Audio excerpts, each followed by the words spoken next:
So दर्शकबिन तपाईँ हेर्न सक्नुहुन्छ कि हाम्रो श्री महाकवि देवकोटा माध्यमिक विद्यालयमा आज हाम्रो मार्च पास भइरहेको छ।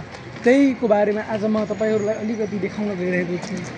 कृपया एन्डसम्म भिडियोलाई हेरिदिनु होला अनि च्यानललाई सब्स्क्राइब अनि लाइक कमेन्ट सबै गरिदिनु होला।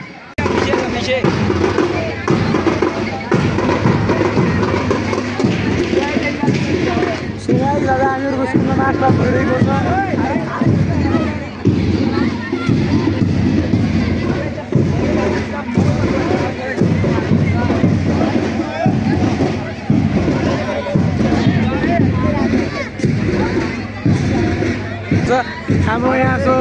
हाम्रो यहाँ तुलाराम सर यहाँ सबैलाई नेतृत्व गर्दै राम्ररी कसरी सिकाउँछन्। सर तपाईँ अलिकति दुई शब्द बोल्न चाहनुहुन्छ? होइन, अब अहिले नबोलौँ। भिडियोलाई हेरिदिनु होला अनि च्यानललाई सब्स्क्राइब अनि लाइक कमेन्ट सबै गरिदिनु होला।